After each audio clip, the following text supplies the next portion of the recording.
nanti masuk penggunaannya.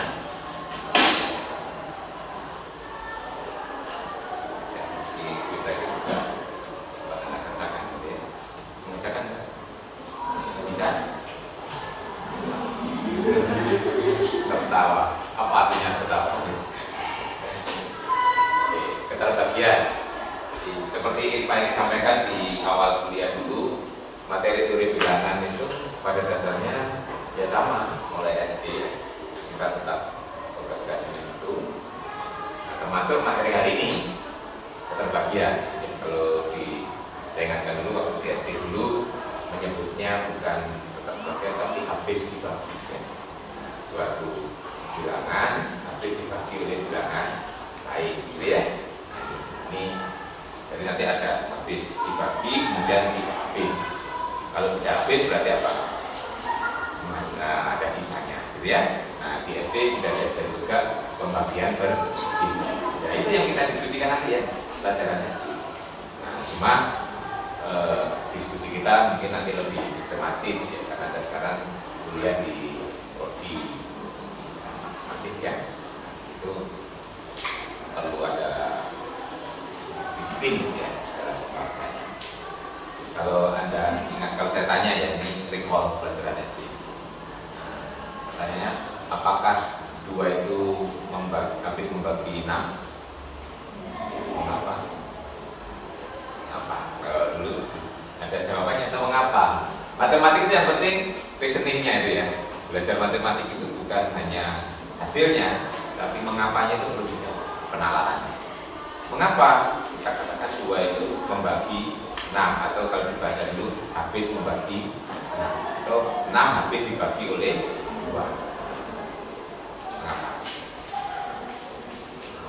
Karena tidak bersisa. Ada yang bisa jawab? Ini rekor pelajaran SD ya. Jawabannya mirip gitu ya. Mengapa? Ya. 5 dikurangi 2 itu sama dengan 3. Ya, 5 dikurangi 2 sama dengan 3. Mengapa?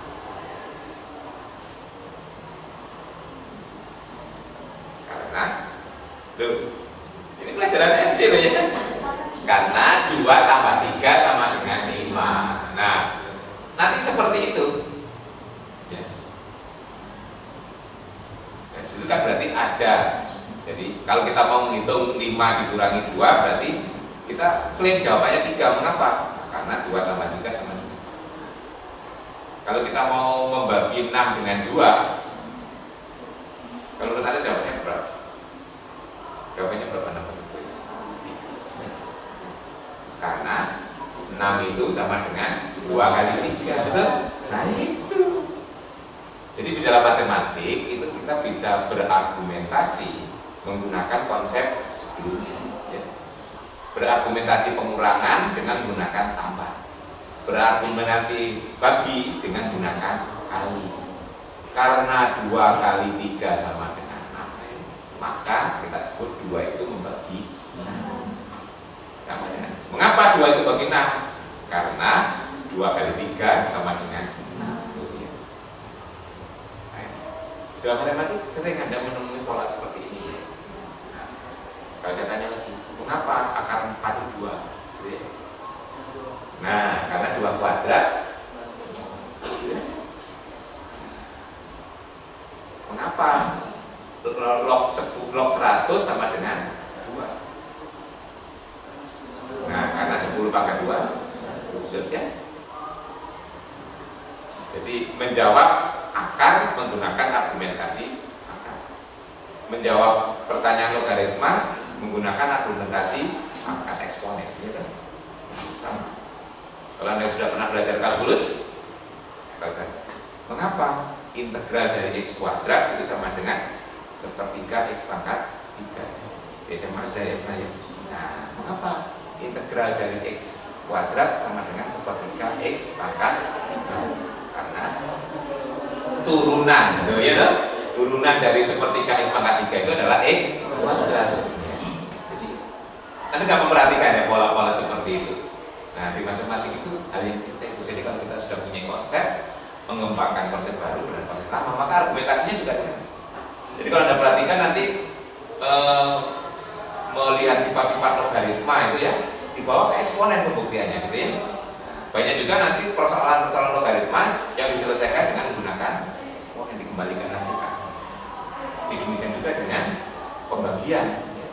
Pembagian itu kita melihat dari PKN. Ini kalau dalam matematik sering disebut pikir reverse ya. Hari reverse ya. Itu jadi banyak yang kita gunakan. Jadi dalam bagian itu ya. Kalau kita lihat itu kita bagikan.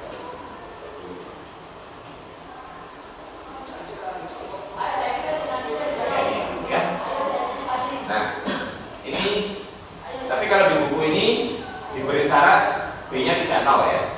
Nah, ini kalau dirujukan buku lain boleh juga pembagi itu tidak harus tidak 0 ya.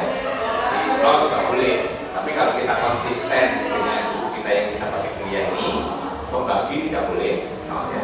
Jadi di sini nanti diberikan syarat apa? Bilangan bulat B tidak 0 ya. Dikatakan membagi bilangan bulat ini A ya. Tidak makanan ya. Jangan sekali lagi. Banyak terlalu dekat.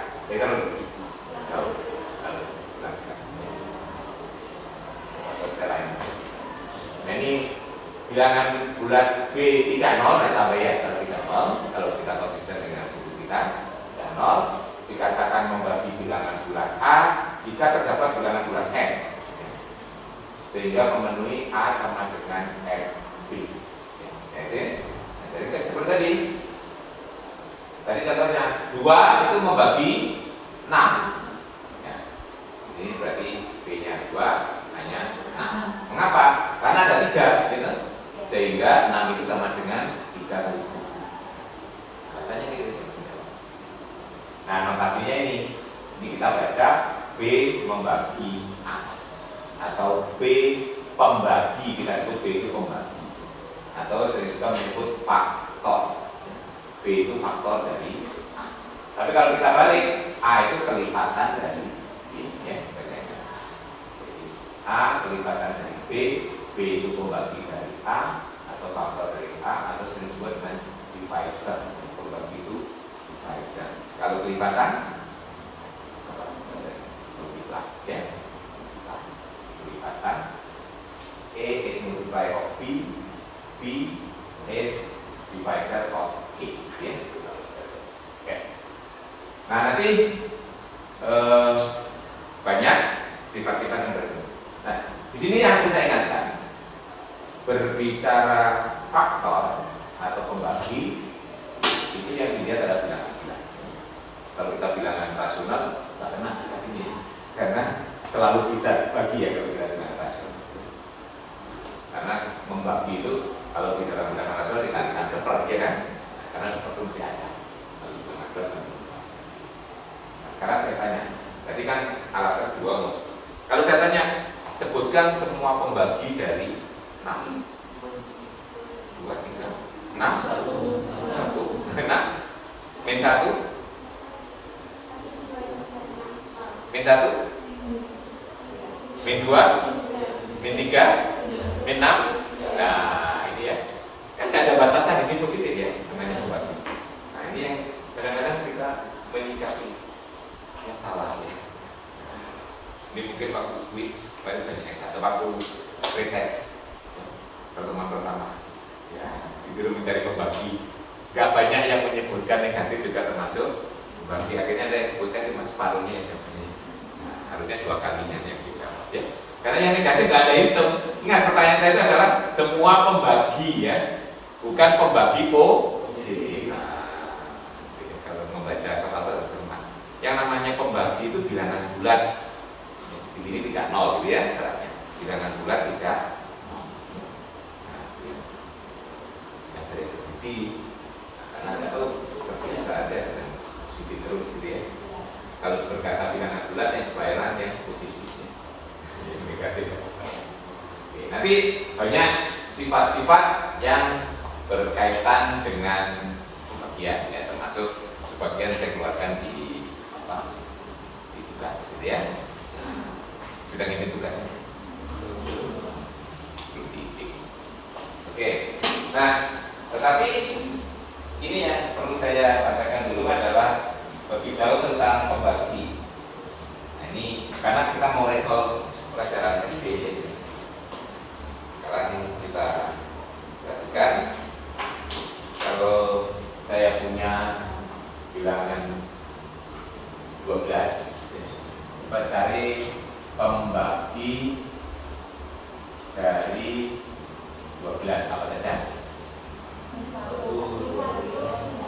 Nah, plus minus 1, plus minus 2, plus minus 3, plus minus 4, plus minus 6, plus minus 12. Kalau saya tanya pembagi dari 18, plus minus 1, plus minus 2, plus minus 3, plus minus 6, plus minus 9, plus minus 11. Kemudian kalau saya tanya lagi pembagi bersama, ya, nah, bersama dari 12 dan 18 apa saja? Plus minus 1, plus minus 2, plus minus 3, plus minus 6. Ya. Dari sekian banyak ini yang pembagi bersamanya yang terbesar 6, ya kan? Masih ingat 6 itu disebut apa dulu waktu kecil? PPP tingkatan dari nah, namanya kan sesuai dengan prosedurnya tadi ya. Masing-masing punya faktor, kita cari yang bersama, terus kita cari yang terbesar ya. Nah, pembagi bersama terbesar ya. Pembagi bersama terbesar atau faktor bersama terbesar.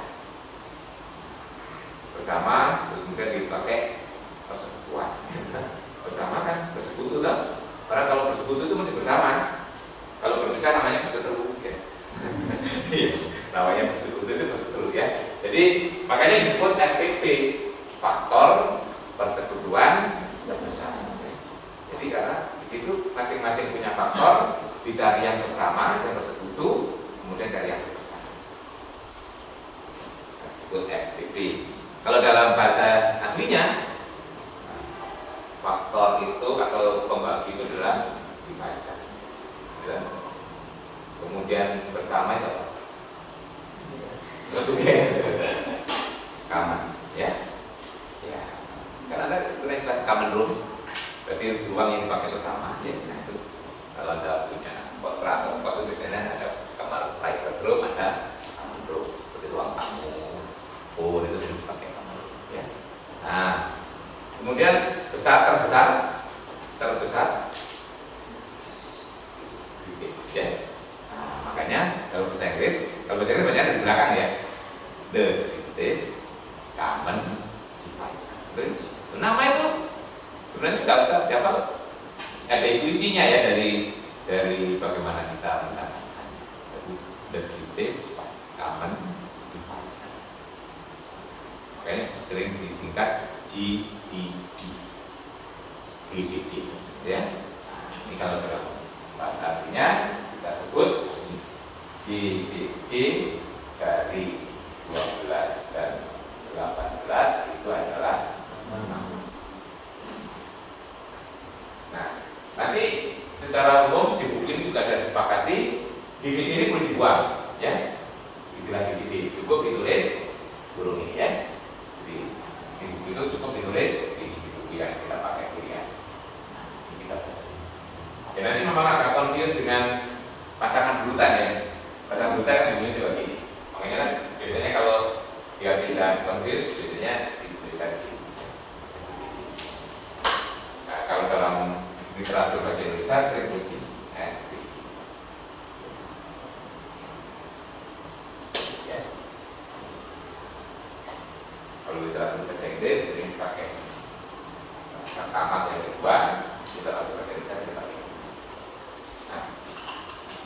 Pertanyaannya, kalau 12 dan 18 saya ganti bilangan kan?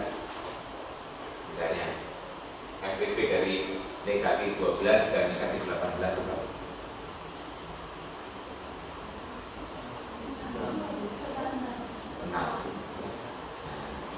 Jadi FPP itu tidak hanya berlaku pada bilangan posisi. Nah, di sini bilangan, ya. Selama ini nggak pernah kan mencari FPP bilangan negatif. Mengapa Anda kok diajari cari yang positif saja? Pernah bertanya pada guru? Nah, ya. Mengapa? Karena untuk bilangan yang negatif pun ketemunya juga tetap positif. Di sini GCD 12 18, min 12 18, 12 min 18, min 12 min 18 ketemunya sama semuanya. Makanya cukup diwakili yang positif saja.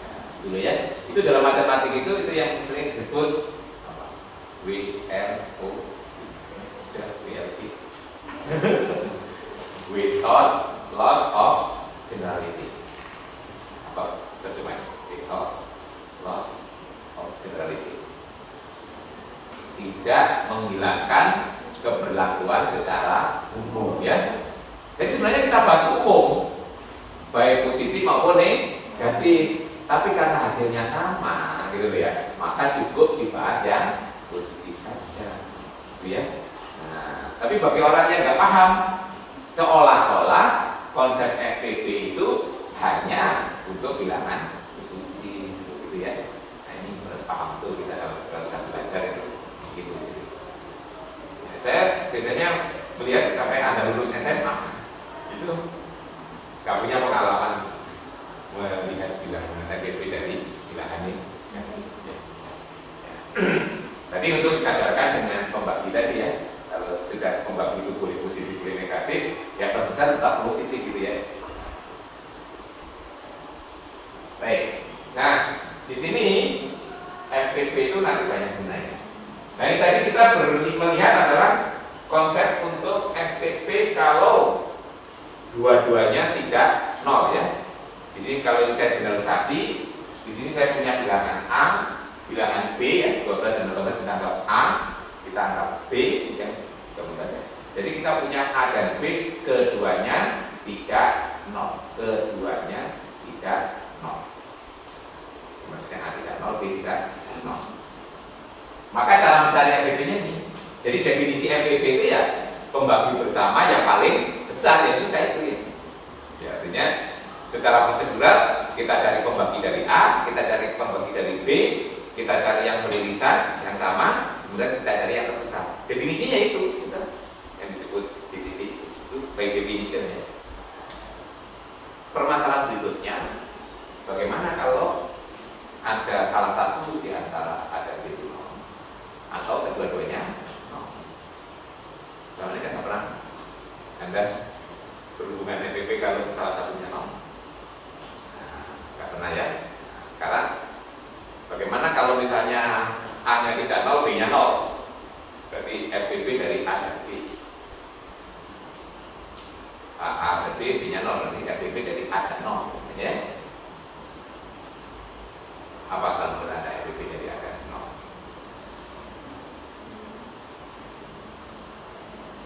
Nah, matematik itu kalau kita nggak bisa menjawab secara umum A, bayangkan A itu tidak di suatu bilangan, gitu ya. Itu cara untuk mendapatkan jawaban ya. Jadi itu namanya menjawab kasus umum, tapi kita pakai perantara spesial case. Ya. Coba. Contoh kalau saya ambil hanya 5. Apa FPP 5 dan 0? Menurut Anda, kalau mengikuti alur tadi ya cara mencari FPP, apa kira-kira menurut pendapat Anda FPP dari 5 dan 0? 5, mengapa? Nah ini yang penting mengapa ya. Algoritma tadi harus kita bisa kenakan di situ ya. 5, mengapa? Tadi nggak begitu alasannya. Kita masih menggunakan alur ini ya. Kita cari pembagi 0, kita cari pembagi 5, gitu. Terus kita cari yang bersamanya, baru kita cari yang terbesar. terbesar gitu ya. Nah itu reasoningnya harus pakai itu. Nah kita tadi masih pakai itu. Kita belum punya teorema sifat yang lain gitu ya. Kalau ini nanti terbawa pada teorema ya. Karena FBB itu harus membagi keduanya dengan ada sifat-sifat tertentu gitu ya. Nah kita ikuti itu tadi. Sekarang kita masih selesai dengan alur tadi. Coba cari pembagi dari nol itu siapa saja? Semua bilangan bulat selain nol, betul ya? Jangan diberi syarat pembagi tidak boleh nol ya. Berarti pembagi dari nol adalah semua bilangan bulat selain nol. Mengapa? Karena misalnya bilangan bulatnya x yang tidak nol ya. Karena x kali nol sama dengan nol. Berarti x membagi nol kan ya, sesuai dengan definisi. Jadi semua bilangan tidak nol itu adalah pembagi nol. Pembagi dari 5 plus minus 1 plus minus 5. Jadi pembagi bersamanya plus 1. Pembagi bersamanya dulu bertahap gitu ya cara berpikirnya biar kita sistematis gitu ya, alurnya kita tata. Anda tuh sering nggak sabar gitu ya. Nikmati proses itu ya. Proses itu nikmati. Kita sering ingin langsung finish gitu ya. Nah, jadi pembagi bersamanya berarti kalau satunya semua selain 0, satunya plus minus 1 plus minus 5, jadi bersamanya ya plus minus 1 plus minus 5 gitu ya. Nah, bersamanya itu terbesarnya adalah 5. Jadi dengan demikian GCD dari 5 dan 0 adalah 5. Sekarang bisa nggak menjawab yang asli? GCD dari A 0. Nah, berarti kurang banyak jawabannya.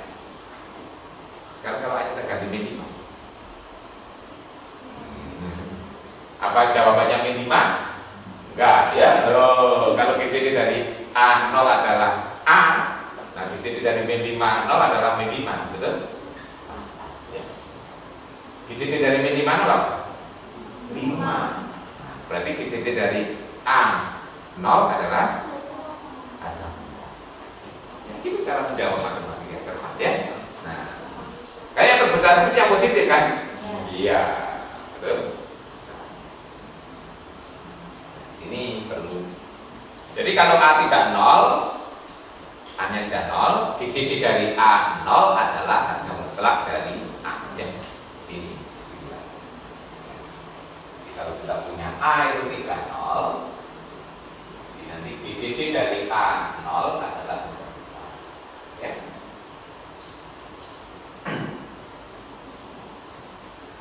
Nah sekarang pertanyaan berikutnya, gunakan alur tadi. Kalau kedua-duanya 0, apa itu GCD 0 dan 0? Semua belum betul. Nah alur tadi dikenakan ya, cari pembagi bersamanya baru cari yang terbesar gitu loh ya. Nah Taiga itu terbesar. Taiga itu bukan bilangan bulat gitu. Nah, juga bukan bilangan real kan? Kalau Anda membahas di sistem bilangan real, Taiga itu bukan bilangan real. Tetapi dia akan lebih besar dari bilangan real manapun, ya.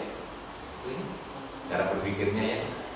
Tak hingga itu bukan bilangan real.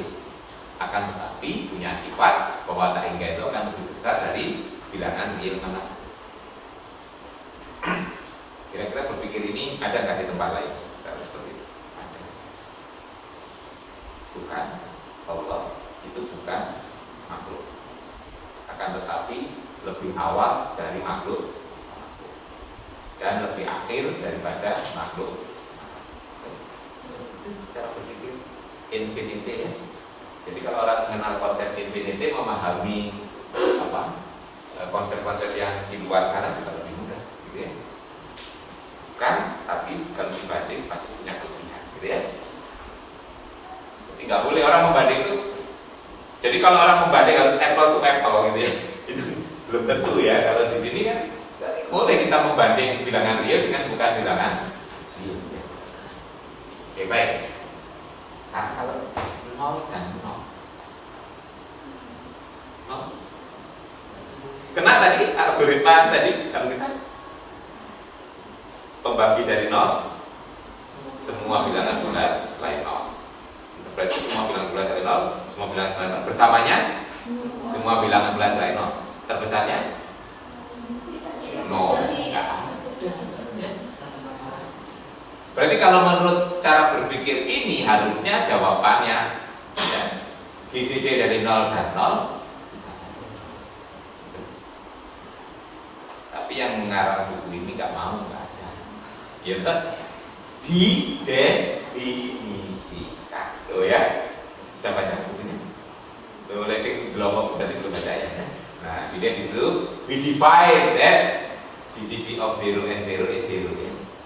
Nah, di buku ini kita cari lagi ya. Nah, jadi kalau di buku yang kita pakai kuliah ini akhirnya semua bilangan bulat itu, sepasang bilangan bulat itu semuanya pasti punya GCD. Tapi kalau nanti ada baca buku reference yang lain, sudah tegas dikatakan bahwa GCD dari 0 dan 0 tidak ada karena dia konsisten dengan algoritma ini tadi ya. Nah, karena semua bilangan bulat nggak ada terbesarnya kan. Nah, karena nggak ada ya sudah dijawab GCD-nya tidak ada. Jadi GCD kalau Anda pakai buku yang lain selain buku yang dipakai kuliah ini ada berarti yang menyebutkan bahwa GCD dari 0 dan 0 tidak ada. Selain itu ada A0 ada, I tidak 0 ya. Kalau di buku ini diadakan karena didefinisikan. Sudah kalau sudah didefinisikan ya nggak boleh dibantah. Ya. Jadi berarti kalau menurut buku ini kalau kita disuruh mencari GCD dari 0 dan 0 ya jawabnya 0 gitu ya. Tapi jangan dijawab pakai ini gitu ya. Karena ini dipakai algoritma untuk kalau keduanya tidak. Ya. Oke, baik. Nanti kita akan mengulasnya lebih jauh lagi bagaimana cara mencari FPP dan sebenarnya nanti ada di section berikutnya ya. Nanti ada di belakang ya.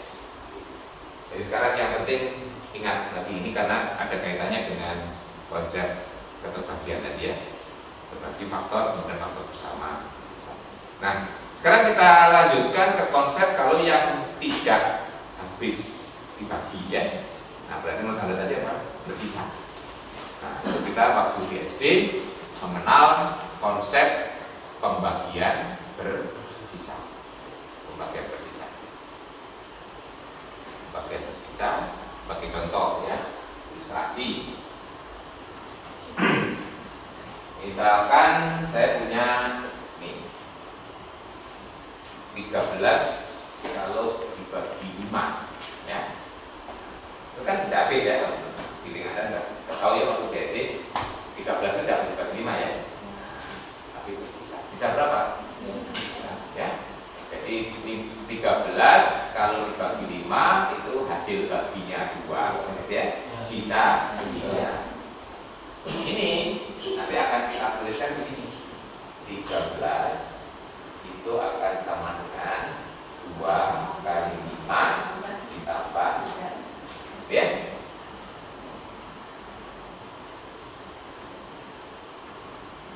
Tapi namanya pembagi itu kan tidak harus positif.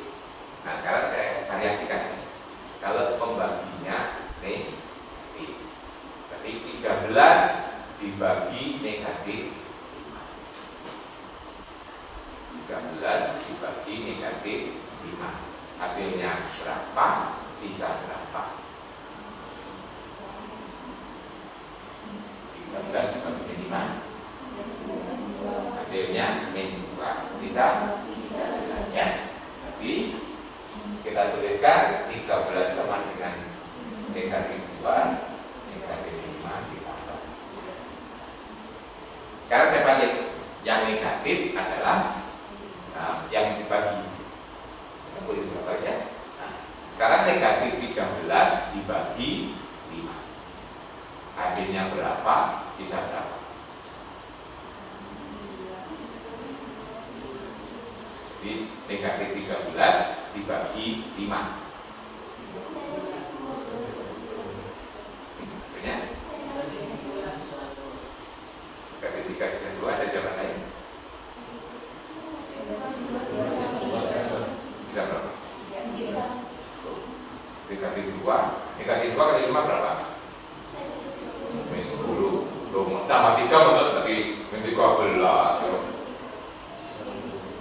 Bisa negatif 3. Berarti ada jawabannya. Jadi yang benar yang mana? Yang satu ditulis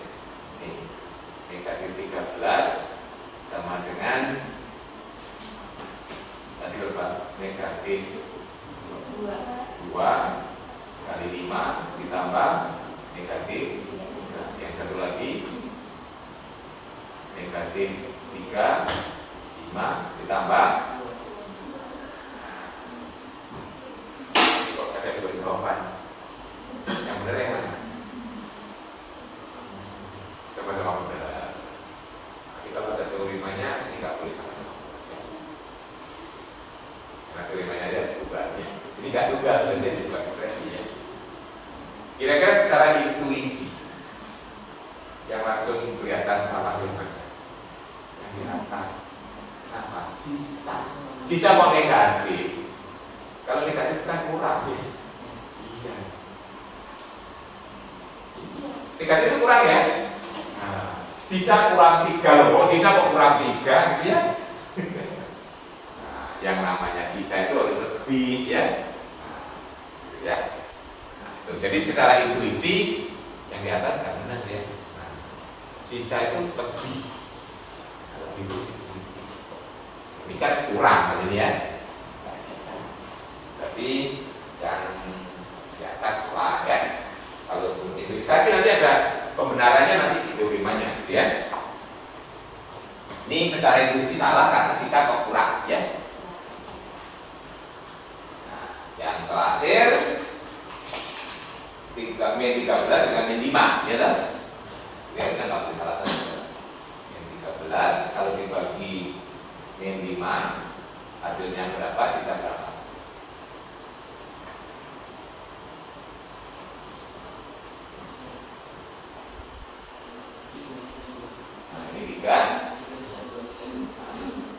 Ya,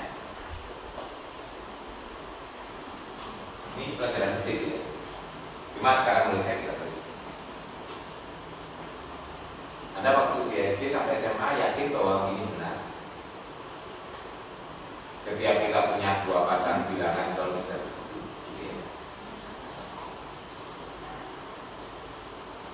Nah ini nanti yang kita sering sebut algoritma pembagian ya. Algoritma pembagian. Apa itu algoritma pembagian? Ya sebenarnya pembagian bersisa ini. Jadi waktu di SD kita melakukan pembagian bersisa, itu yang disebut algoritma. Algoritma adalah suatu metode yang sudah mampu ya. Jadi powerful banyak gunanya ya. Salah satunya bisa kita lihat ya. Nah, algoritma pembagian ini kita untuk menyelesaikan masalah sampai tuntas. Kalau kita berbicara keterbagian, ini sebenarnya bisa kita sebut seperti tadi. Kalau ini sisanya 0, itu sama saja artinya dengan keterbagian ya. Jadi misalnya 15 itu bisa ditulis 3 kali 5 ditambah 0. Jadi sebenarnya keterbagian itu adalah bagian dari algoritma dengan sisa 0 ya. Jadi nanti kita akan membahas lebih luas yang bisa mencakup keterbagian dan ketidak keterbagian juga ya. Nah itu yang kita sebut algoritma pembagian.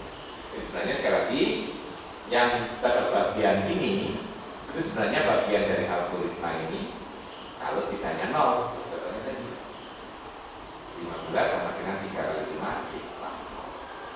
Nah ini kita rumuskan teorema ini sebenarnya sudah baru pembagian bersisa yang sudah Anda pelajari mulai SD sampai SMA.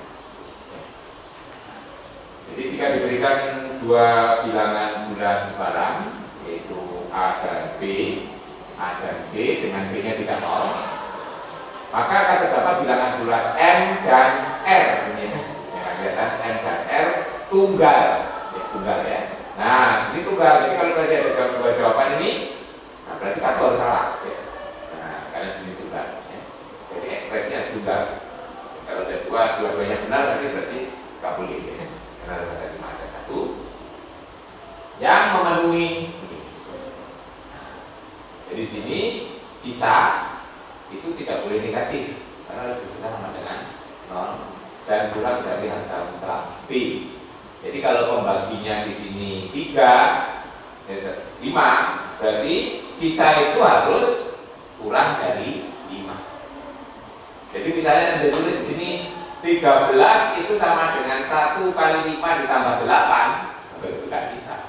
Sisa pasti akeh banget gitu ya. Nah, itu nggak sisa tapi nabung ya.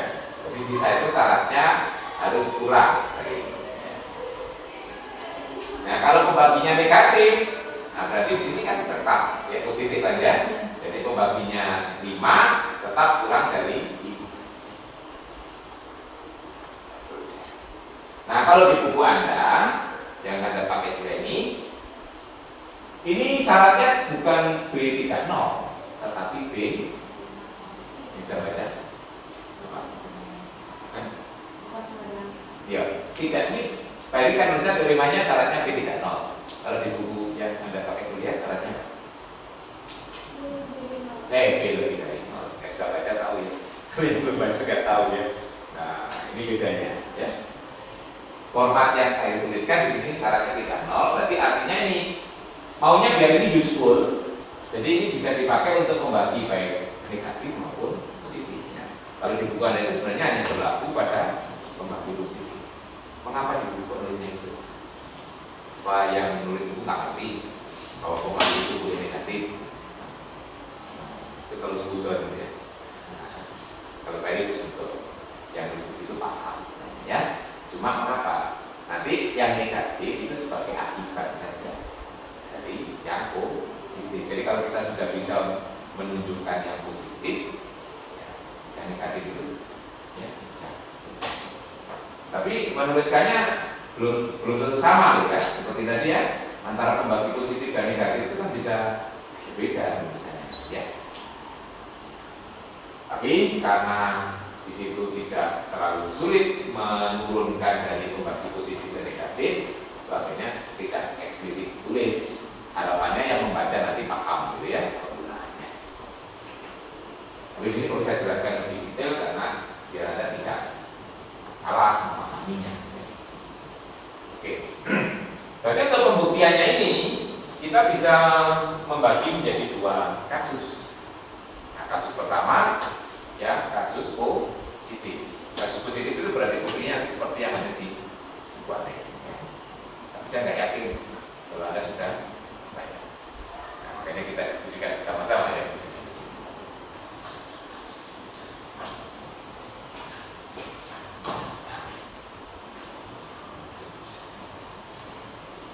Bukti dari algoritma pembagian ini nanti akan kita gunakan salah satu postulat yang kemarin sudah kita diskusikan, yaitu well order principle atau well order property. Masih ingat apa itu well order property atau well order principle? Halo.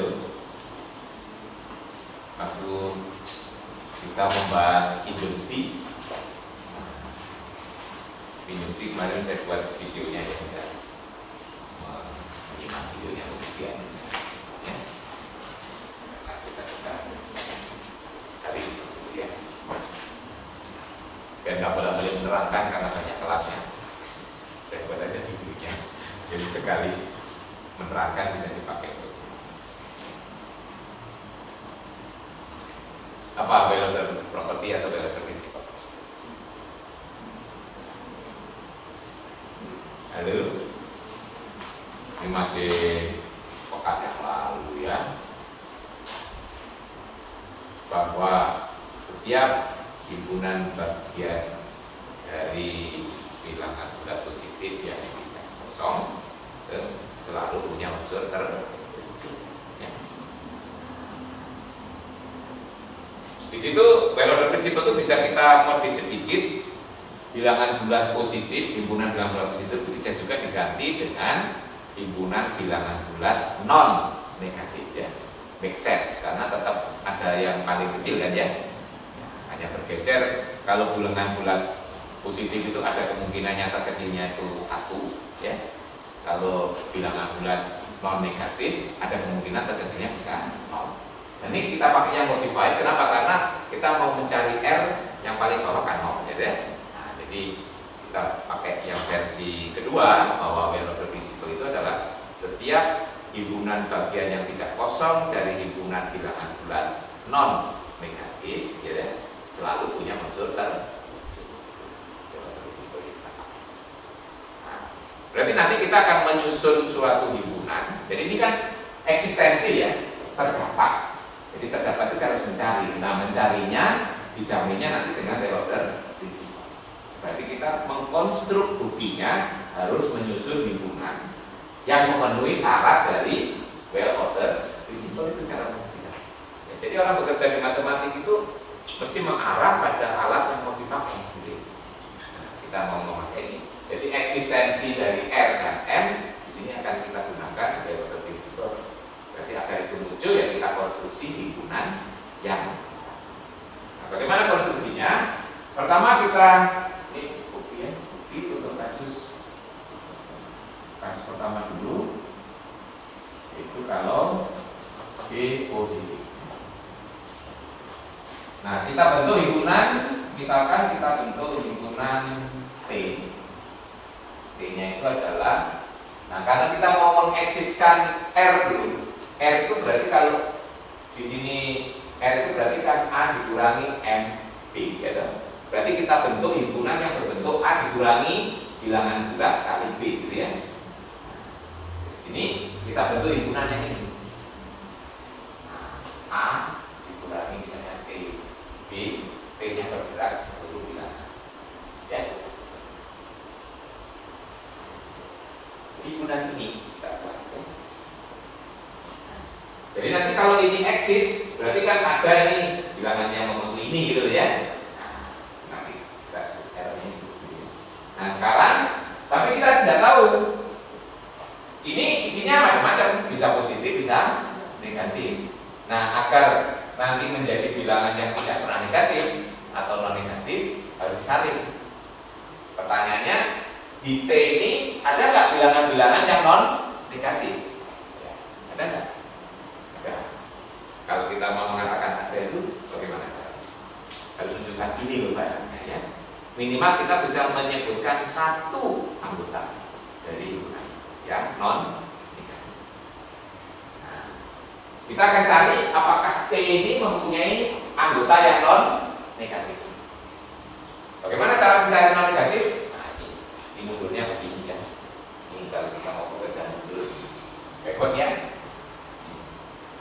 Kita mau mencari T, ya kan? Sehingga nanti bentuk A dikurangi TB itu adalah non negatif. Ada nggak T? Jadi pertanyaan kita, apakah ada T gitu ya, yang memenuhi A dikurangi TB itu non negatif ini kan? Apakah ada T? Gitu ya. T-nya apa gitu ya? Nah, ini kalau kita hitung mundur ya, ini mundur. A lebih besar sama dengan TB. Karena B-nya positif, berarti ini akan tetap berlaku A dikurangi dibagi B lebih besar sama dengan B. Ada nggak bilangan bulat yang lebih kecil atau sama dengan A per B? Ada? Apa itu? Kemarin bilangan bulat terbesar yang lebih kecil dari X ini. Masih kan? X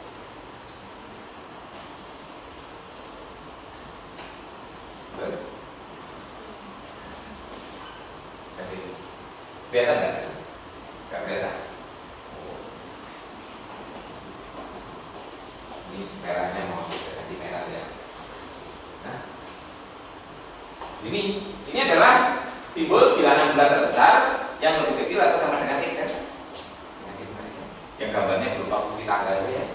Nah, jadi di sini kita mau mencari T yang lebih kecil atau sama dengan A per B. Berarti T-nya kita pilih.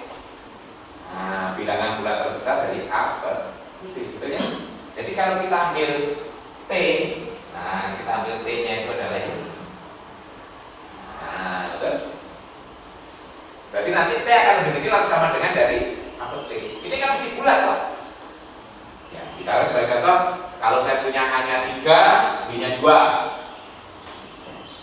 Berarti 3 dibagi 2, berarti T T-nya kita ambil berapa?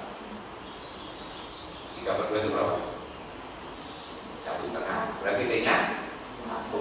Gitu loh ya? Nah, gitu kan? Maaf ya. Jadi ambil contoh tadi, kalau kita punya A-nya 3, B-nya 2, ya pilih T-nya 1. Itu masih jadi bilangan positif kan? Misalnya dari pengurang ya. Jadi kita pilih ini. Nah sekarang ini berarti kalau kita teruskan, kita mau menunjukkan T itu ada yang non negatif ya. Sekarang, nah kalau bukti formalnya langsung di sini pilih T sama dengan gitu ya. Nah pilih T sama dengan ini. Ini bilangan bulat ya. Ini kan bilangan bulat.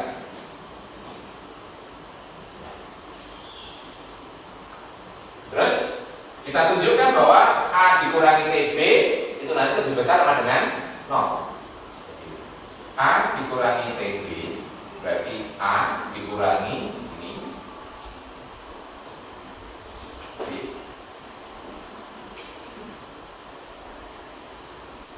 ini A per B siku dan lebih kecil atau sama dengan A per B itu. Berarti karena dikurangi berarti lebih besar. Ya. Kalau pengurangnya besar hasilnya mesti kecil. Kalau pengurangnya kecil hasilnya besar. Ya? Berarti ini akan lebih besar atau sama dengan A dikurangi ini A per B kali B. Ya. Mengapa? Karena kita punya alasan ini. Ini kalau gunakan ini berarti kan A per B akan lebih kecil sama dengan A per B. Nanti negatifnya akan lebih besar kan? Dikalikan B ya. Ini nah berarti kalau kita pilih T-nya ini A dikurangi TB itu pasti lebih besar sama dengan 0. Jadi kalau saya sekarang bentuk himpunan S ya, S itu adalah himpunan X anggota T sehingga X-nya lebih besar sama dengan 0. Berarti S itu adalah himpunan bagian yang tidak kosong dari himpunan bilangan bulat non negatif. Tidak kosong, berarti S tidak kosong. Nah, kita sudah menunjukkan yang kesatuannya tidak kosong dan merupakan bagian dari himpunan bilangan bulat non negatif. Menurut well-observed principle, S mempunyai unsur tersial. Gitu ya? Benar. Jadi di sini menurut well-observed principle atau well-observed property, S mempunyai unsur tersial. Nah, kita sebut aja untuk kecilnya itu R, gitu ya. Put, atau misalkan R adalah unsur terkecil di S, gitu ya. R-nya berarti sudah kita temukan kan? Nah ini, cabelkan kita R terkecil. Jadi karena R itu terkecil di S, otomatis dia unsur di S. Karena di S berarti syaratnya pasti lebih besar sama dengan 0. Karena unsur di S juga unsur di T, berarti R dapat dituliskan seperti ini kan. Berarti kita punya 0 lebih kecil sama dengan R, dan R itu akan saya tulis sebagai A dikurangi T-nya sebut saja M, ya, ada M ya, sama dengan M B untuk suatu M di Z, ya. Jadi ini karena dia berada di S pasti lebih sama dengan 0 ya. Karena S juga bagian dari T ya. Berarti R dapat dituliskan seperti formulanya di T. Nah, berarti R akan bisa tulis sebagai A dikurangi M B.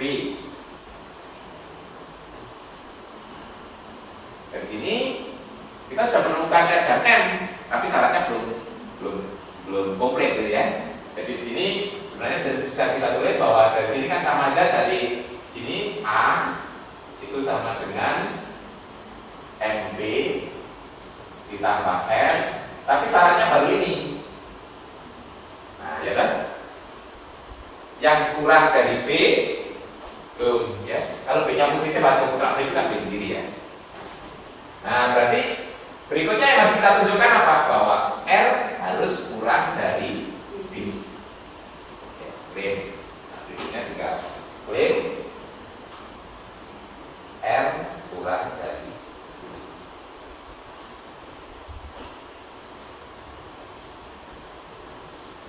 B.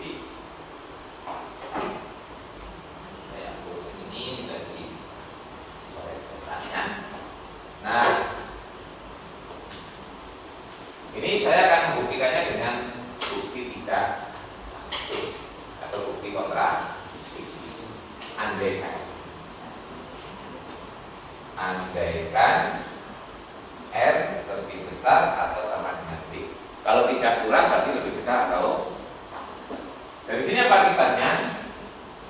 R dikurangi B pasti lebih besar atau sama dengan R. Dan karena B itu bilangan positif, berarti R dikurangi B pasti lebih kecil dari R. Ya. Karena B bilangan positif kan. Jadi kalau dikurangi B pasti lebih kecil. R dikurangi B pasti lebih kecil dari R karena B bilangan positif. Jadi ini kesimpulannya. Nah, sekarang kita akan cari kontradiksi. Kontradiksinya dengan apa nanti? Kita akan mengkontradiksikan bahwa R tadi muncul terkecil. Yang ada tanda-tanda sama. Berarti nanti kalau kita bisa menemukan ada anggota S lagi yang lebih kecil dari R, terjadi suatu kontradiksi karena R tadi adalah unsur yang terkecil. Ya. Nah, kita lihat ini sekarang. Ini kandidatnya kontradiksi di sini. Kita bisa nggak menunjukkan bahwa ini nanti berada di S? Ya. Nah, sekarang lihat, kita hitung R dikurangi B. Nah, R-nya tadi apa? Ini kan. Kita ganti A dikurangi MB dikurangi B. Berarti akan sama dengan A dikurangi M tambah 1. Ini anggota T atau bukan?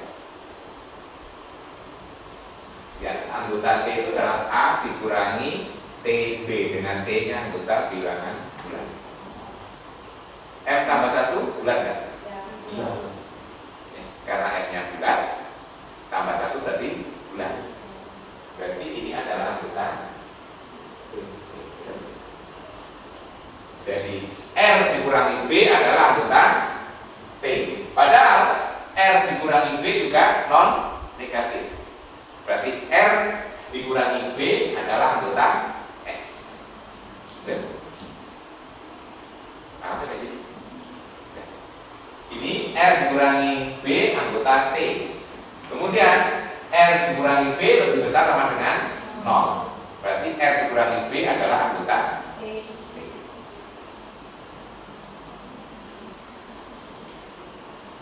Dan kita punya apa? R dikurangi B kurang dari kontradiksi dengan R tadi unsur terkecil di ini sering S ya. Ya kan bisa ada ini S. Betul ya, S ya. Bukan T lagi. Ya T nggak salah, tapi kan kita mau kontradiksi dengan R ya. Nah, ini adalah kontradiksi dengan R tadi adalah unsur terkecil di S. Ini ada anggota S lagi yang kurang dari M. Nah, kontradiksi dengan R unsur terkecil di S. Jadi kontradiksi dengan R unsur terkecil di S. Nah, kalau bisa kontradiksi berarti pengandaiannya salah. Jadi kalau pengandaiannya salah berarti ya sebaliknya yang benar lah. Nah, jadi kita punya ini benar. Jadi sekarang sudah komplit syaratnya. Jadi kita sudah peroleh bahwa A sama dengan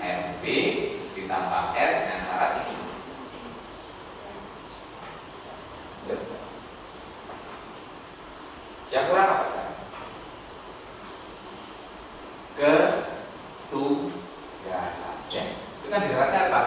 M dan R-nya tunggal. Bagaimana membuktikan ketunggalan dalam matematik itu? Strateginya, kita misalkan ada dua, kita tunjukkan sama, itu ya. Itu strategi membuktikan ketunggalan. Kalau ada dua berbeda berarti nggak tunggal kan? Nah, jadi kita tunjukkan bahwa ada dua ekspresi, kita tunjukkan terus. Jadi maksudnya begini, M-nya ada dua, R-nya ada dua. Misalnya ada M1, ada M2, ada R1, ada R2. Kita tunjukkan apa? M1 sama dengan M2, R1 sama dengan R2.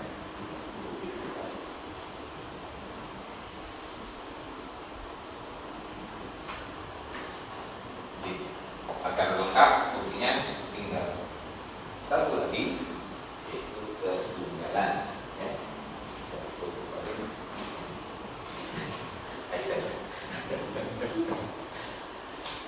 Sekarang, kalau dulu dari waktu ngajar masih ingat awal dulu, awal dosen. Sebentar Pak ditulis gitu. Ada sebentar Pak difoto.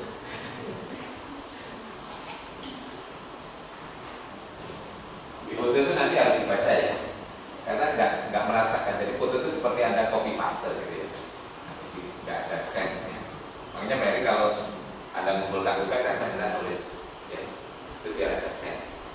Jadi walaupun Anda nyontok kecantikan gitu ya, tapi kalau nulis itu masih ada proses belajar ya. Tapi kalau nyontok terus copy paste itu nggak merasakan apa-apa gitu ya. Nah, karena saya nggak yakin tugas itu kan bekerja sendiri kan nggak yakin. Tapi supaya ada bekasnya tulis. Oke, sekarang bukti ketunggalan ya. Bukti ketunggalan. Kita misalkan ada dua ekspresi.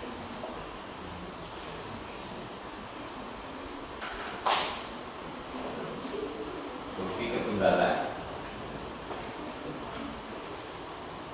Nah, misalkan A itu bisa ditulis menjadi yang pertama ini, A itu sama dengan R1B ditambah R1. Yang kedua, A itu bisa ditulis sebagai M2B ditambah R2 dengan syarat R1-nya di sini. Ya, gitu ya.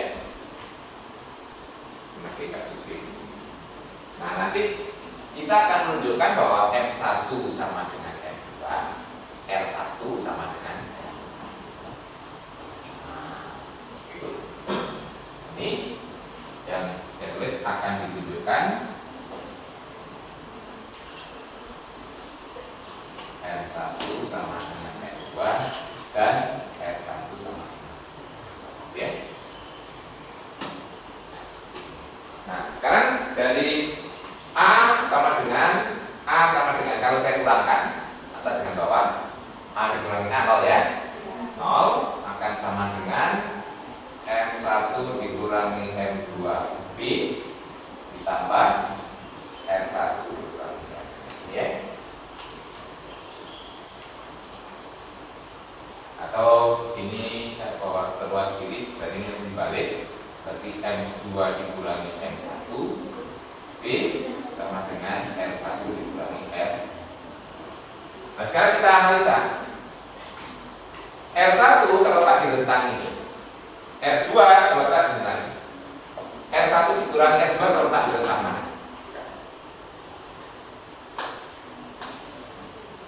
R1 mulai dari 0 sampai kurang dari B. R2 mulai 0 sampai kurang dari B. Kalau R1 dikurangi R2 paling besar berapa? Paling kecil berapa? Paling besar B, paling kecil min, betul ya? Min B. Itu billing apa berdasarkan bukti? Billing ya. Iya. Ya kan paling gede itu apa? Kalau ya R1-nya itu B, R2-nya 0, betul ya? Paling gede itu kalau paling gede dikurangi paling kecil. Paling kecil itu kalau paling kecil dikurangi paling gede. Ya toh, pilihnya gitu ya. Jadi kalau min B tadi pilihnya adalah kalau R1-nya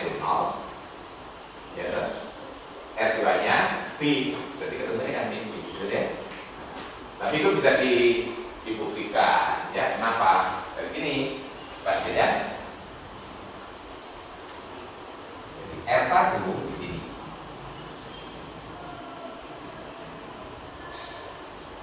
Nah, nanti R1 min R2 ini kan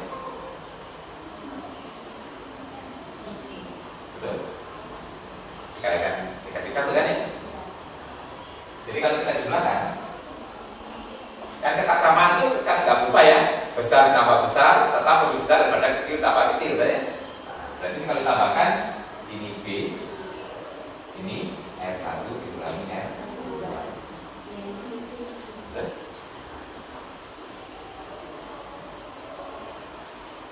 Jadi kita punya R1 dikurangi R2 antara min B dan B. Akibatnya apa dari sini? Berarti ini kan sama dengan ini lah. Berarti M1 dikurangi M2 dikurangi M1B juga terletak di sini kan.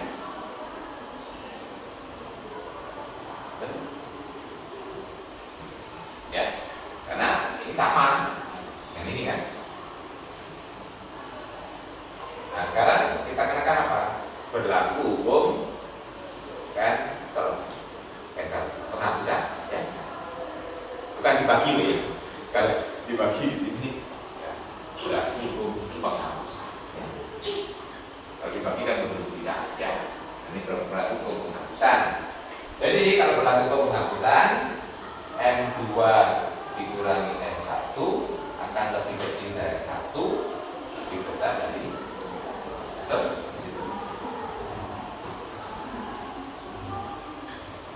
M2 bulat, M1 bulat.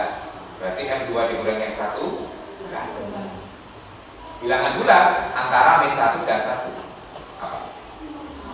Ya. Berarti M2 dikurangi M1 harus. Di sini kesimpulannya bahwa M2 dikurangi M1 harus. Kalau M2 dikurangi M1 0 berarti M1 M2 harus sama dengan M. Nah untuk menghitung M2 tinggal dimasukkan lagi.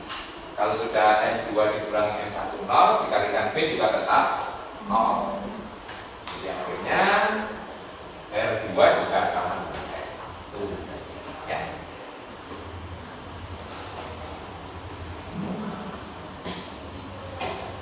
Kita punya bahwa R1 dikurangi R2 itu sama dengan M2 dikurangi M1B sama dengan 0 kali B sama dengan 0. Jadi R1 juga sama dengan M. Jadi di sini ketunggalan juga terbukti ya. Jadi akhirnya ekspresi dalam bentuk algoritma pembagian atau algoritma Euclid itu tunggal. Jadi nggak ada ekspresi lain. Jadi tadi kalau ada dua ekspresi yang satu harus salah gitu. Tapi yang memenuhi syarat adalah yang kedua tadi ya. Sisanya itu tidak boleh. Kita sebut juga. Ini jadi kita sudah membuktikan dalam kasus B-nya positif. Padahal di sini teoremanya Pak Aristide B tidak 0. Berarti kalau B negatif harus dibuktikan.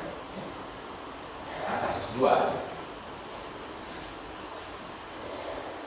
Nah kasus kedua ini kalau B negatif ini tidak terlalu rumit karena kita bisa menggunakan hasil kasus pertama. Ini yang mendasari mungkin penulis buku itu tidak membuktikan sendiri atau tidak menggunakan sendiri.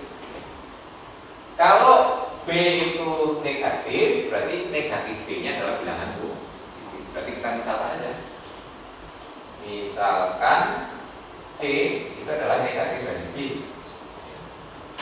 Negatif dari B berarti suatu bilangan positif.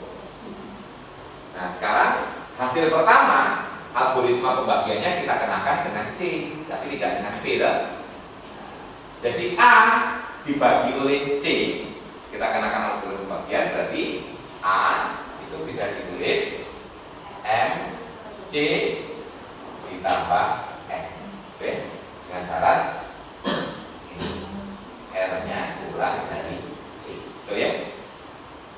Jadi ini menggunakan hasil kasus pertama. Ini saya beri keterangan dari kasus atau kasus B positif ya.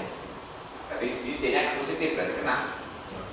Nah, sekarang yang kita ubah A ini bisa ditulis sebagai negatif M negatif C ditambah M. Nah, syaratnya berarti apa di sini? Ya, ini saya ganti syaratnya C-nya saya ganti dengan negatif B, ya. C negatif B ya. Positif ya. Nah, jadi di sini negatif C-nya adalah B. A sama dengan M negatif M B ditambah M.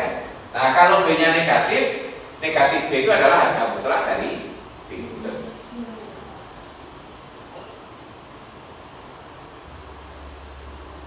Selesai. Ini tetap tunggal. Kenapa? Kalau M-nya tunggal, negatif M juga tunggal. Nah, di sini negatif M-nya. Tapi akhirnya teoremanya itu berlaku, pembagi itu baik positif maupun negatif. Jadi jangan ragu nanti. Utama itu teoremanya hanya yang positif Pak. Jadi nggak boleh negatif ya. Klarifikasi itu juga sebenarnya berlaku untuk yang pembagi. Jadi algoritma pembagian ini ya, selama kita punya sepasang bilangan yang B-nya kita punya sepasang bilangan A dan B, B-nya tidak 0 pasti berlaku algoritma pembagian, apakah itu bilangannya positif atau sampai di sini ya. Nah, algoritma pembagian ini powerful ya, nanti banyak gunanya. Nanti di section selanjutnya berikutnya nanti, tapi nggak ada debatnya. Nanti kita akan mencoba menggunakan algoritma pembagian ini untuk menghitung FPT. Menghitungnya itu. Selama ini Anda hitung FPT pakai apa? Faktorisasi prima itu sebenarnya. Jadi pola faktor hanya untuk mencari faktorisasi prima. Kelemahannya apa di situ? Kita harus hafal bilangan prima. Jadi nanti kalau yang dicari FPT-nya itu bilangan yang cukup besar, berarti bermasalah terhadap faktorisasinya. Apalagi kalau bilangannya ribuan gitu ya. Tapi Anda tak hafal bilangan prima itu dari 100 gitu. Sampai 100 saja kadang sama 1000 ya. Nah itu kelemahannya. Jadi makanya berarti ada cara lain harus menghitung. Nah, nanti kita akan mencoba menggunakan ini dalam menghitung FPT kan sendiri. Nah sekarang kita pakai saja salah satunya untuk yang seksi berikutnya itu ya. Waktu kita bermain-main dengan basis. Bermain-main dengan basis itu sebenarnya kegunaan dari algoritma. Kebetulan ada salah satu soal di kuis tadi yang mengubah bilangan dari basis 10 menjadi basis 7. Semuanya bisa. Itu menggunakan algoritma bagian ya. Kita dibagi ketemu sisa, dibagi ketemu sisa, dibagi ketemu sisa. Nah, saya berikan ilustrasi dulu ya. Bilangan sehari-hari kita yang kita pakai itu adalah bilangan dengan basis 10. Kalau bilangan basis 10 karena sudah tiap hari kita pakai biasa tidak dituliskan basisnya ya. Berarti kalau sudah tuliskan asumsikan dia adalah berbasis 10. Nah, yang kita pakai itu adalah sistem digit ya. Digit itu simbolnya sama tapi kalau letaknya berbeda, mempunyai nilai yang berbeda. Biasanya kita diajari nilai 4 ya. Sebagai contoh ini, ilustrasi dulu ya. 2024. Kalau di sistem desimal itu adalah basis 10 ya, desimal. Desimal. Nah itu ada istilahnya, nilai yang paling belakang itu satuan, puluhan, ratusan, ribuan dan seterusnya ya. 10.000, 100.000. Bagi ilustrasi, saya punya 2024. Ini simbolnya sama-sama 2, tapi nilainya beda. Itu sistem desimal itu. Simbol kalau kita punya sistem desimal atau basis 10, digit yang digunakan atau istilahnya kalau angka. Jadi Anda harus membedakan antara angka dan bilangan ya. Kalau dalam sistem desimal itu angka yang kita gunakan ada berapa macam? Cuma ada 10 macam ya.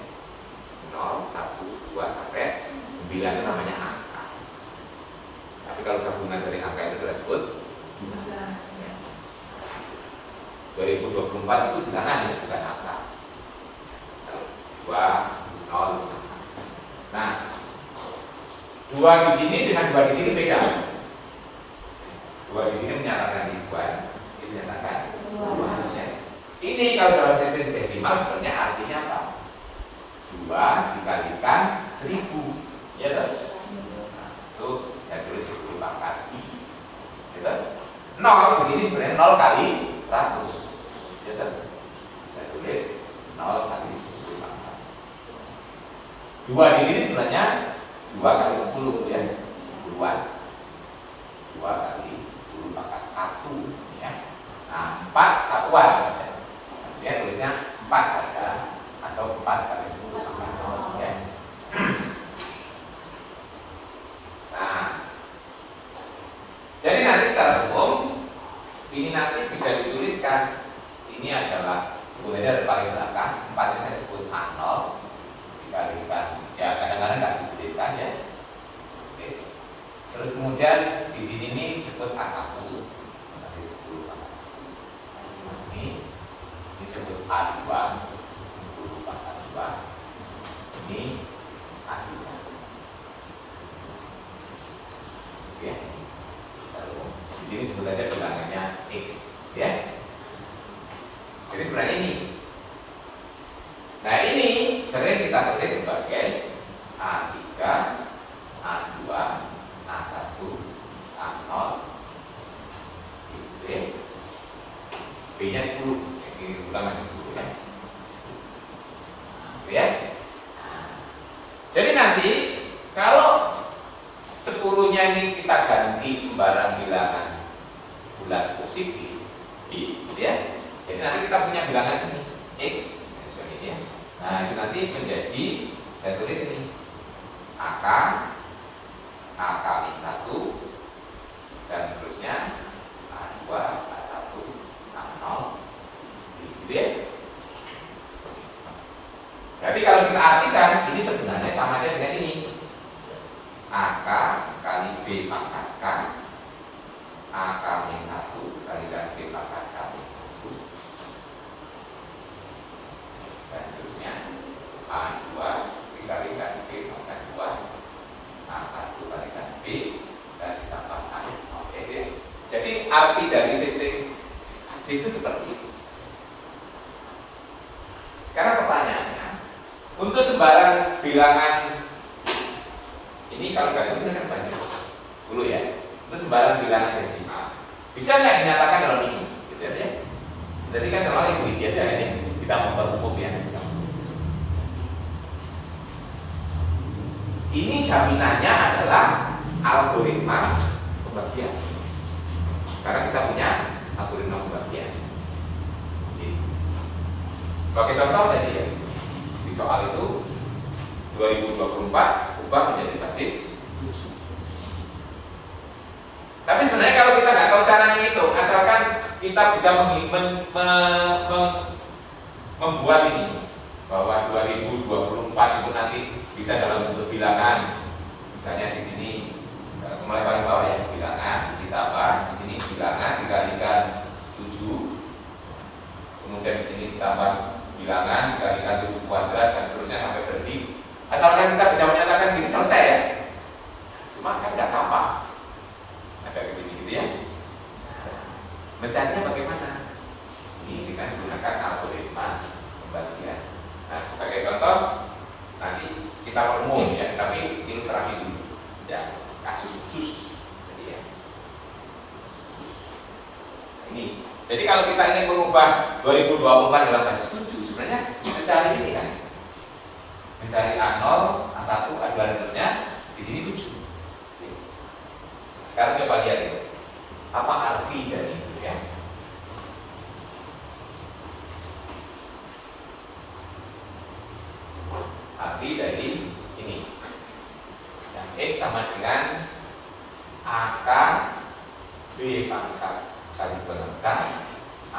A1, B pangkat K-1, dan seterusnya A2, B kuadrat ditambah A1B ditambah A0. Nah, coba lihat ya apa artinya ini. Ini kalau saya baca sekarang, ini saya kumpulkan sampai sini dulu. Ini saya lepas. Jadi saya punya ini sampai di sini, tapi saya keluarkan B-nya. Ini A0. Lihat. Ini kan ada B semua ya. Saya keluarkan B-nya 1. Ini kan berarti AK B pangkat K-1, AK-1, B pangkat K-2. Di sini A2 B ditambah A1. Ya. Nah, terus yang ini ke sana ada B-nya kan semuanya ya. Yang ini enggak. Ini saya kumpulkan lagi.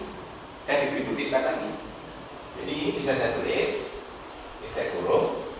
Ya, ini ada B, kurung lagi. Sampai sini kan. B A1.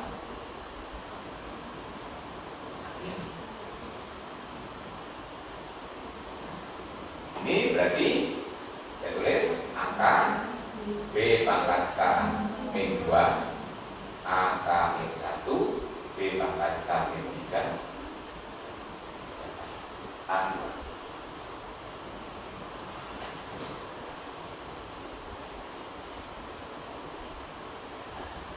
Berarti kalau diteruskan ya, nanti secara umum akan menjadi, nah ini sampai ini ya. Jadi nanti akan ditulis AKB ditambah AK-1 gitu ya. Terus ini B. Nah, terus ditambah dengan AK-2 B, gitu ya. Terus ditambah lagi dengan AK-3 B ya. Nah, terus ini terus ada ini. Nah, itu nanti sampai ini selesai B ditambah A. Lihat ya. Ini pada dasarnya apa di sini? Coba yang kita perhatikan. Mulai yang pertama. Ini kalau kita lihat, X itu sebenarnya dibagi oleh B. Ya. Kita baca ini kan bentuknya ini kan M B ditambah sisa. Digit itu kan nggak boleh lebih dari basisnya, betul ya? Sebagai contoh kalau kita menggunakan basis 10, digit paling besar adalah 9. Kalau basis 7, yang paling dibolehkan paling besar 6. Nah, itu sebenarnya bisa kita baca bahwa ekspresi A0, A1, A2 itu bisa kita baca sebagai sisa pembagian. Ya. Nah ini ya. Jadi ini soal apa? Ini adalah hasil baginya. Jadi X dibagi B, sisa A0. Ya. Nah, ini sebut saja ini M0, gitu ya. Kemudian M0 ini kalau kita lihat dari sini dibagi lagi oleh B. Ya. Hasilnya apa? Hasilnya ini. Sisanya adalah A1. Nah ini kita sebut aja M1. Ini R1, gitu ya. Jadi R0. Ini kita sebut sebagai R0. Ini sebut aja sebagai R0. Nah, nanti ini juga begitu. Ini dibagi lagi, gitu. Nah, dibagi oleh B akan menghasilkan sisa. Jadi ini adalah hasil bagi yang berikutnya. Ini sisa berikutnya. Oke. Nah, jadi kalau kita lakukan algoritma pembagian sebenarnya di sini X dibagi oleh B mendapatkan M0 sisa M0. Gitu. Di sini X kalau dibagi oleh B, misalnya di sini kita tulis M0 B ditambah R0. Nah, kemudian M0 dibagi lagi oleh B. Ya, berarti nanti M0 hasilnya adalah M1 B ditambah M1. Ulang lagi. Nanti M1 dibagi lagi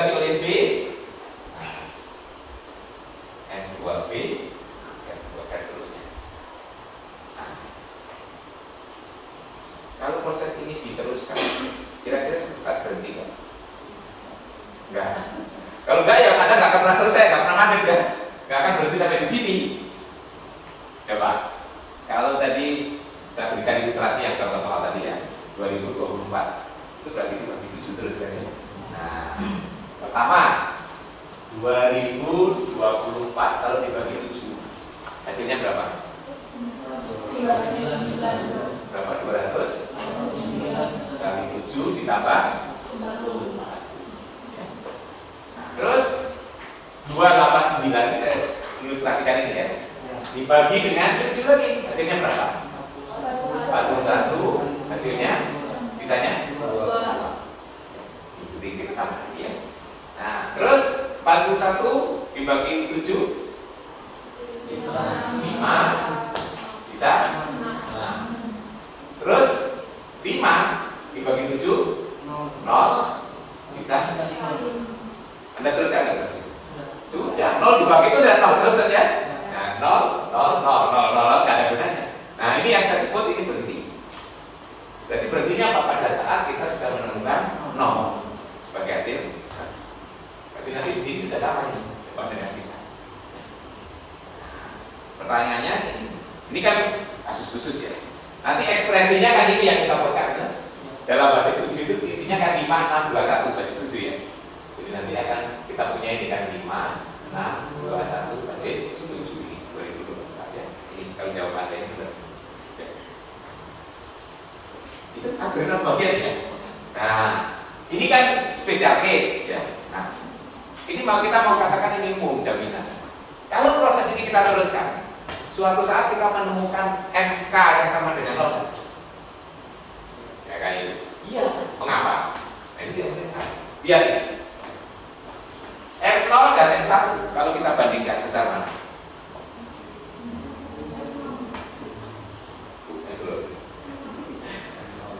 Nol. Mengapa ya? Lihat ini. Ya. M0 itu kan M1 kali B tambah M1, ya toh? Ya, masih M0-nya masih lebih besar kan? Ya, karena B-nya bilangan positif ya. R-nya juga nggak negatif tuh. Nah, ini pasti jadi M0 itu lebih dari, betul lebih straight ya kan B sama ya. Lebih dari M1. M1 pasti lebih dari M2 dan seterusnya. Dan seterusnya, padahal semuanya tidak boleh negatif betul. M-nya bukan tanda negatif betul. Karena ini kita berusaha dengan bilangan positif terus ya kan. Nah, sekarang Pak, kita punya barisan turun straight ya. Terus di bawah dibatasi oleh 0. Mesti suatu saat harus 0. Kalau tidak bagaimana? Akan diperoleh tangga. Ini kan ketemu paling gede kan sudah ada bilangan ya. Ini bilangan paling gede M0-nya berapa ini? 289. Jadi banyaknya di bawah ini nggak akan melebihi 289. Kalau nggak pernah 0 pasti terus toh, nggak akan ada habisnya. Nah, jadi pasti suatu saat akan ada MK yang sama dengan 0, begitu ya. Jadi nanti akan mesti terdapat MK yang sama dengan 0. Kalau seperti itu sudah berhenti. Nah, terus kalau sudah berhenti, tinggal kita substitusikan ke atas kan ditulis pula. Nah, itu kegunaan algoritma pembagian. Jadi algoritma pembagian itu membuat jaminan bahwa bilangan desimal itu selalu dapat direpresentasikan dalam bentuk basis berapapun seperti itu ya. Sini, karena algoritma pembagian itu tunggal, di sini hasilnya juga tunggal. Akhirnya kalau bilangan dinyatakan dalam representasi basis lain, ya juga tunggal kan. Jadi kalau Anda sudah dapat 5, 6, 2, 1 dalam basis 7, jangan cari yang lain lagi. Gak akan ada gitu ya. Nah, ini salah satu kegunaan dari algoritma. Jadi powerful ya. Ini bab 1 ini. Jadi section yang berikutnya itu ingin menunjukkan bahwa ada salah satu kegunaan dari algoritma. Oke, nanti silakan bermain-main dengan basis itu. Anda selama ini belum pernah dapat basis mulai SD. Baik itu SD sudah dapat pelajaran mengubah bilangan dalam basis ya. Alatnya karena biasanya sudah diajari pembagian bersisa. Kalau ini kan kita lihat hanya dibagi dapat sisa, dibagi dapat sisa. Nanti yang ekspresinya kan sisa itu. Cuma dulu waktu PSD paling menghafalkan aja caranya ya. Nanti ekspresinya kan ini toh. Nah, hasilnya ini. Jadi pokoknya diajari dulunya lakukan algoritma pembagian bersisa terus tapi nanti hasilnya 0 gitu ya. Kalau dari itu selesai, nanti ini ekspresinya bakalnya ini. Nah itu ikutin saja. Tapi nggak tahu kenapa itu. Nah, sekarang kita tahu kenapa ya. Di sini mengapanya karena algoritma. Baik, ada yang perlu ditanyakan?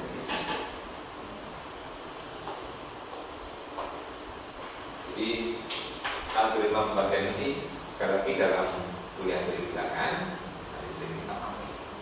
Kegunaannya lain biasanya begini juga, menunjukkan bilangan itu habis dibagi bilangan yang lain. Itu biasanya juga pakai algoritma pembagian. Tunjukkan bahwa A habis dibagi B. Kita lakukan algoritma pembagian. A dinyatakan dalam M, B ditambah R. Nanti kita tunjukkan R-nya 0 gitu ya. Nah, itu sering juga dipakai strategi. Ya. Strategi ya akan muncul bilangannya. Yang penting sudah punya toolsnya dulu ya. Toolsnya diajarkan seperti apa. Nanti itu dipakai dan begitu diskusi kita hari ini yang saya bisa sampaikan tentang keterbagian, algoritma pembagian dan penggunaannya salah satu penggunaannya adalah membuat basis. Nanti kalau ada ngajari orang lain selain anak matematik cukup juga saya lakukan pembagian bersisa ya. Dibagi sisa, sisanya dibagi gitu ya. Terus hasil baginya dibagi lagi sisa, dibagi lagi terus diteruskan sampai hasil baginya 0. Nah, ada yang di belakang itu dibaca dari belakang. Di baris bawah itulah basisnya. Kalau ngajari orang apa gitu biasanya orang yang memakai. Nanti misalnya ada anak teknik sering ya itu ya mengubah basis. Karena sering dipakai konversi itu ya.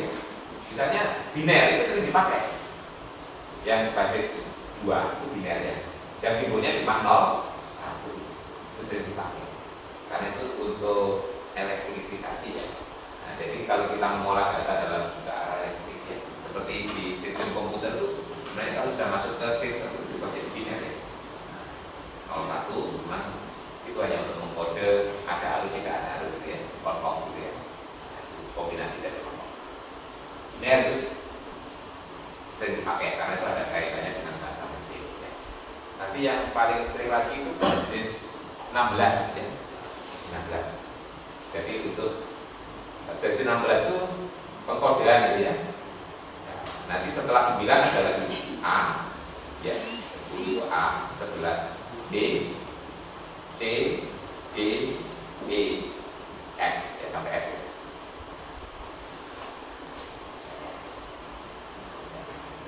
Udah ya, hasilnya. Ya. Kalau basisnya semakin gede, itu semakin efisien. Ya. Menyatakan bilangan itu depannya biner dengan desimal nanti kan lebih panjang biner gitu. Coba 2024 nyatakan dalam biner itu panjang. Nah itu memang memakan 4. Jadi basis itu makanya muncul basis 16. Mungkin nanti kalau basis 16 nggak cukup orang kayak basis 32. Basis itu biasanya kalau dalam orang teknik menggunakan perpakatan dari 2 ya karena itu konversinya mudah dari biner ya, 2 pangkat ya. Nah, biner itu kan berarti yang paling belakang 2 pangkat 0, 2 pangkat 2, 2 pangkat 3, 2 pangkat seterusnya. Makanya satuan-satuan untuk istilah teknik itu banyak 2 pangkatnya. Flash disk gitu ya. Dan Anda beli flash disk 5 GB nggak ada gitu ya. Ya maksudnya 2 GB, 4 GB, 8, 16, 32, 64 ya. Nah, satuan hard disk sampai juga begitu ya.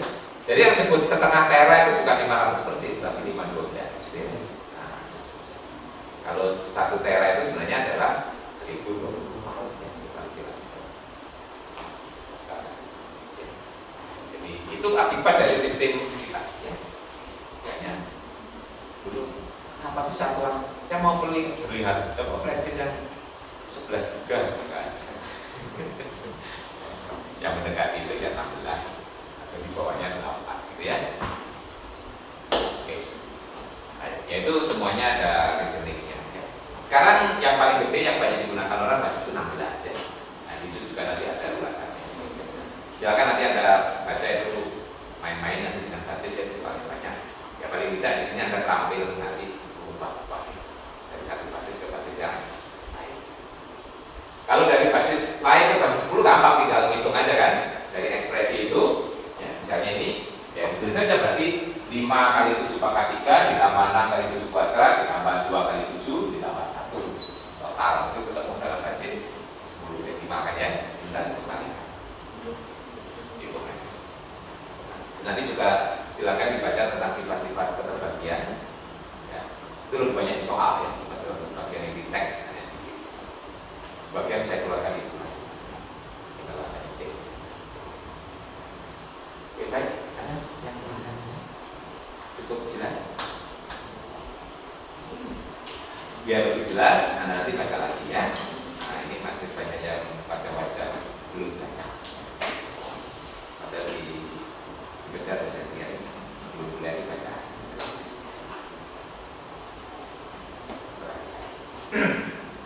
Nanti kalau ada yang